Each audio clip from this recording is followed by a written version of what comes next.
theory of computation. For theory of computation, discrete mathematics is required and base of mathematics is also required.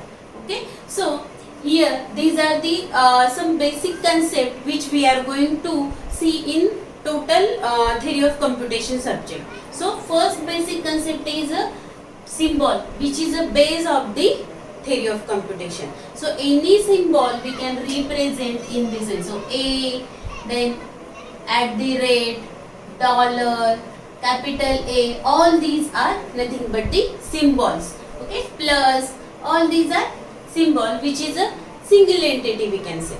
Second is alphabet. What is meaning of alphabet? This is the difference in between symbol and alphabet. Alphabet is we can represent with the help of sigma. So sigma, let us consider one example 0, 1. So this is the alphabet or the sigma where we are giving input symbol as a binary variable or the binary digit 0, 1. Sigma, if sigma is having, alphabet is having, let us consider A, B, C up to Z. So this is the alphabet which is having small letter ABCD. Okay, so same way we can take sigma which is having 0, 1 up to 9. So this is for decimal numbers. Okay, now second one is the third one is the string. String is nothing but any combination over alphabet. Now we'll take one example, sigma. If our sigma is 0, 1 and if my input string is 0, 1, 1, 0, 1, 1 like this. So this is a string which is made up of this alphabet. Okay, if string is like university, okay, university. So this is a string over sigma is equal to this ABCD up to Z. Okay, so we can form with the help of this alphabet or any number 123.23. This is we can form with the help of this sigma. Okay, this is nothing but string. Next is an empty string or we can say null string. Okay, empty string we are going to represent with the help of this epsilon and we are going to use this epsilon in finite automata in number of time. Okay, epsilon. Okay, this is nothing but the empty string. What is meaning of this empty string?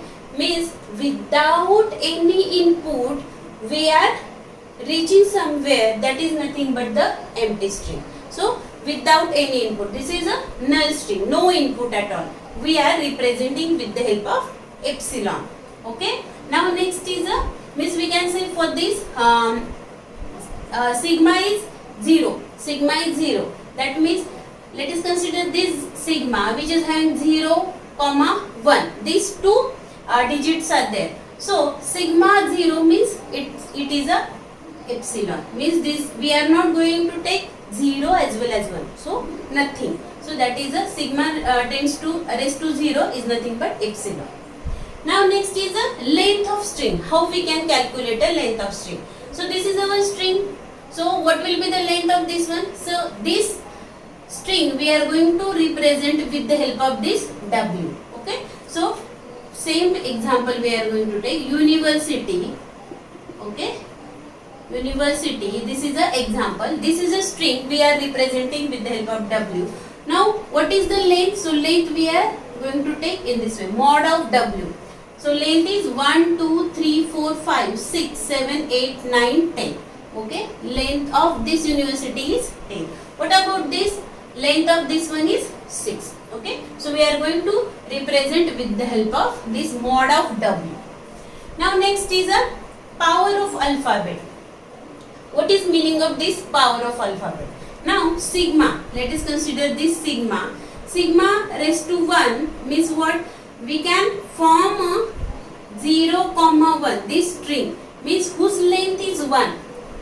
If my sigma is having symbol 0 and 1, okay, so sigma raised to 1 means what? Power of 1 means with the help of this two symbol we can form this two string only.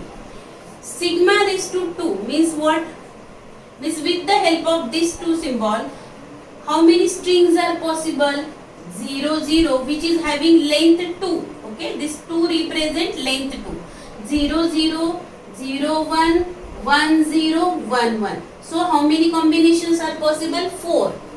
Sigma raised to 3 means whose length is 3, and we have to form with the help of this 0 and 1. So how many strings are possible? 0 0 1 0 0 1 0 1 0 0 1 1, then 1 0 0 1 0 1 1 1 0 and 1 1 1. So these many strings are possible.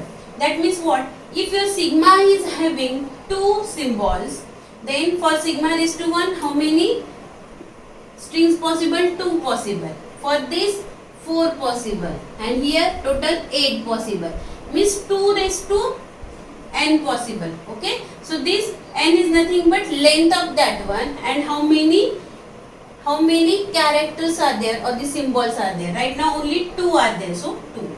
If there are, let us consider for this example sigma. If sigma is having 0 to 9, okay, 0 to 9 means how many letters are there? Total 10 letters. Okay, so this sigma raised to 1 will have how many combinations of string? Sigma raised to 1, 10. In sigma raised to 2, how many combinations are possible? 10 raised to 2 means 100 possibilities, because there are total 10 letters. Then sigma 3 will have 10 raised to 3 means 1000 possibility of different strings over 0 to 9. Means these many numbers are possible with the help of this one. Okay, which is having length 3, which is having length 2, and which is having length 1. Okay, understood? So this is the power of alphabet. Okay, so in this way we can form sigma raised to 4. There is one concept or one terminology that is called clean closure. Okay, clean closure or the clean star we can say. That clean star is nothing but what? Sigma star. We are going to represent with the help of this sigma star. So this sigma star, how we can represent? This is the union of sigma raised to 0 is nothing but epsilon. Okay, this is epsilon or the null string. Then union sigma raised to 1 means along with this one which is having one length. Union sigma raised to 2, sigma raised to 3, like this. So this sigma star is nothing but 0 null string as well as string which is having length 1, string having length 2, string having length 3, like this. Means this sigma star is nothing but any combination over any length of that sigma. If our sigma is having this one or this one. Okay, so any type of string is possible with the help of this sigma star. Then next one is a power of alphabet. So one more term is there, clean plus. Okay, so this clean plus we are going to represent. This is a epsilon. We are going to write length 1. Whose length 1? Here length 2, like this. Okay, so sigma plus is nothing but we are going to represent this sigma plus in this way. Sigma plus. Okay, sigma plus. And this is nothing but sigma star, but which is not having epsilon, means minus epsilon. There won't be null string.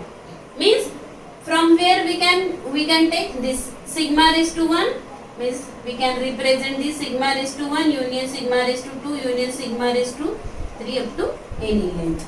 So we are going to exclude this epsilon from sigma plus. Okay, so in this way we can represent power of alphabets. Now we will sections of languages. So in theory of computation there are different languages and which we can show with the help of different machines. Okay, so machines are finite automata, lizard machine, then push down automata, Turing machine, like that. So first, operations on language. So these are the 5 operations which we can see. So let us consider complement of a language. What is meaning of this one? L dash we are representing with the for complement, L complement, sigma star minus L. Meaning of this one what? sigma is representing sigma star. In previous we saw sigma star is nothing but any combination of input symbol over sigma, okay, alphabets, okay. So any combination, any string can possible over sigma star. So complement means sigma star minus n. This is our language. We are going to subtract from this any language. Means example, all strings ends with ABB. All strings ends with ABB. So complement will be what? All strings without ending with ABB. Okay, that is nothing but complement. Now union of a language. Union of language means if there are two languages or number of languages, how we can take union? So L1 union L2. Okay, so means all strings ends with ABB and all strings having substring ABB. Okay, this language is representing all strings ending with ABB L1 and L2 is representing all strings having substring ABB. Okay, so this L is nothing but what? Union of these two one. Means it will satisfy all strings ends with ABB, also all strings ends with having substring ABB. Okay, so both are possible. Then intersection of language. Intersection of language means what? If strings ends with ABB and substring ABB, so it will take the intersection of these two languages. That is nothing but intersection of language, and which we can represent with the help of this sign. Now next is a concatenation of language. Okay, so this L1, all L stands for language. We are going to see in detail how we are going to write finite automata, and that we are going to represent with the help of this L, language. L stands for language. Okay, so L is equal to L1 dot L2 means this is a concatenation. All strings ends with ABB, concatenated all strings having substring ABB. Okay, means ABB ends with ABB and substring ABB means this L1 concatenated with this ABB. Even though this is language is having all strings ends with ABB, but after concatenating this rule fails. But this is a concatenation like ABC and concatenated with CBA. Okay, this is one string, this is another string. That is nothing but the concatenation. Then reversal. Reversal of any language which we are going to represent with the help of this LR. And we are going to learn how to reversal any language in finite automata. So in finite automata we are going to reverse all transitions in finite automata, and we are going to make initial state as a final state and final state as an initial state, and we are getting the language as a reversal language. With the help of finite automata, finding out reversal of any language is quite easy. Okay, so these are the operations we are going to learn in detail in this series. Thank you. If you like this video, click on like button and do not forget to subscribe the channel. Click on bell button to get notification of new videos. Thank you.